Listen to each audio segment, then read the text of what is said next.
we have high rates of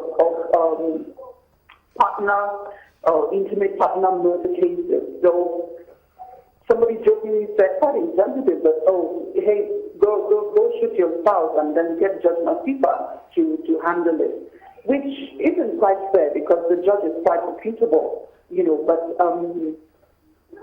the argument is still on, let's see what the sentence will be like. If for any reason he doesn't spend time at all in jail, that's another issue entirely which will bring up more debate. But people are watching till the 13th of October. Well, we will certainly be watching and reaching out to you on the 13th of October, or probably before then, Betty. Thank you so much for joining us again on The World Today. I've been speaking with our South Africa correspondent, Betty Dibia, who has been talking to us from Pretoria based on what's happened with the Oscar Pistorius trial. Now, the European Union wasn't joking when it said it would impose new and harsher sanctions on Russia today. It's done so by blocking loans for 5 big state banks and curbing EU business with oil and defense firms. Now, hours after that, the U.S. government also imposed new sanctions on major Russian banks, defense and energy firms over Russia's support for separatists in Ukraine. The aim is to keep pressure on Russia over its role in the Ukraine crisis, but the measures could be eased or lifted if the ceasefire in Ukraine holds up. The EU sanctions will block the export of services and deepwater technology for Russia's oil industry. 3 major Russian state oil firms are targeted, and their access to financial markets will also be restricted. That's a very serious matter for those companies which will be affected. Big Russian state-owned banks will also be barred from getting loans with a maturity longer than 1 month and from getting other financial services in the EU.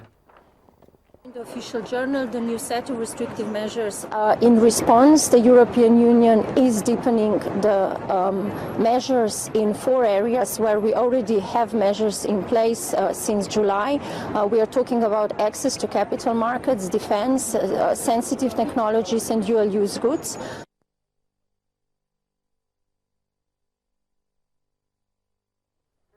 Now, months after flight MH17 was shot down, the boss of the Emirates has disclosed that if they were aware of the high-altitude missiles in Ukraine, they would have refrained from flying over.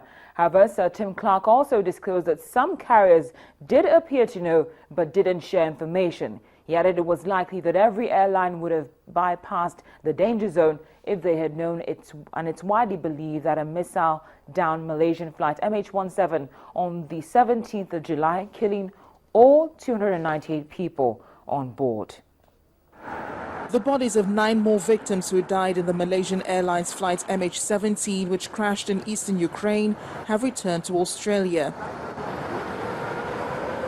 Hearses carrying the coffins were seen driving through the streets of Melbourne to the Victoria Coroner's Court yesterday evening.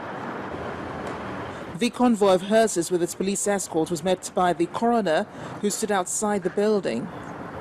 A total of 14 of the 39 Australian citizens and residents killed on MH17 have so far been repatriated, but their identities were not confirmed.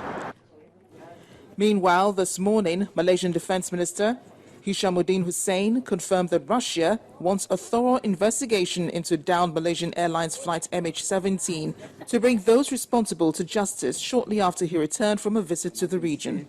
I can say categorically on my discussions with my counterparts in Russia and representatives from the Foreign Ministry Russia, they too want transparency. They too want to see justice.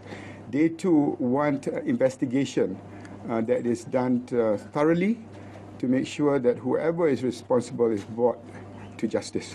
The Dutch Safety Board reported on Tuesday that the aircraft appeared to have broken apart due to the impact of a large number of fragments, a conclusion that supported the theory that it had been shot down by a ground-based missile.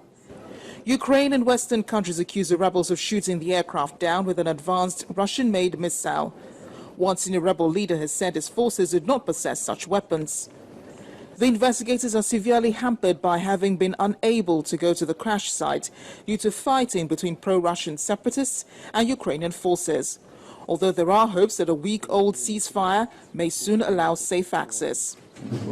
Currently, detectives are relying on 500 forensic samples taken from the bodies of the victims and luggage, as well as trawling through digital sources, including 350 million web pages. The crash over pro-Russian rebel-held territory in eastern Ukraine on July 17 killed 298 people, two-thirds of them from the Netherlands. After the break on the world today, parts of Pakistan are placed on high alert due to flood. We'll have details for you shortly. Please stay with us. Welcome back. You're still watching the world today on Channels Television. Now, Mother Nature is wreaking havoc on Pakistan's Multan city and surrounding areas in Punjab province. Those areas in Pakistan are on high alert as the Chenab River continues to surge south at extremely high levels. The Punjab government authorities are taking measures to protect two crucial bridges in the districts. The waters have been moving south through Punjab, inundating large tracts of farmland. Meanwhile, in Indian-administered Kashmir, where waters are receding, thousands are still stranded. Just yesterday, Omar Abdullah, the chief minister of Indian-administered Kashmir, admitted his government was caught off guard by the magnitude of the disaster. Flood control officials expect a torrent of water to pass through Multan today. As the U.S. Secretary of State John Kerry continues his Middle East tour, he's having very good luck in gathering allies for President Obama to help the U.S. in its fight against the jihadist group Islamic State, that's IS. 10 Arab leaders are cooperating with him, and after talks with the U.S. Secretary of State in Jeddah, they pledged to provide military support and humanitarian aid and to halt the flow of funds and foreign fighters to IS.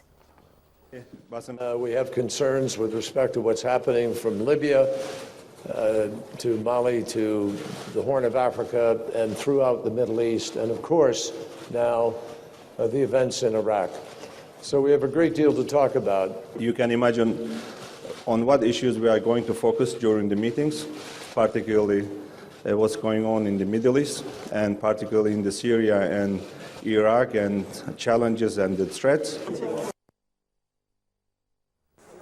Well, meanwhile, U.S. President Barack Obama is getting mixed feedback concerning his decision to expand a campaign against the IS militants. The likes of Israel and France are on board with it, but not everyone is thrilled.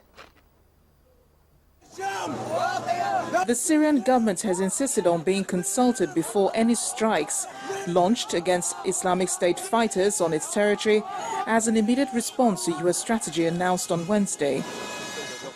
Syrian people have also expressed strong disapproval of the newly announced U.S. strategy without reaching consent with the Syrian government.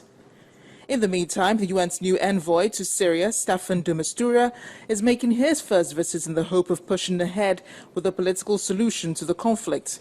But there is no contradiction, indeed, and actually mutual complementarity in fighting terrorism, both with stronger security measures, and we are seeing that becoming more and more part of this resolution, but also with accelerated and effective, all-inclusive political process that will contribute to isolate the terrorists from the rest of the population.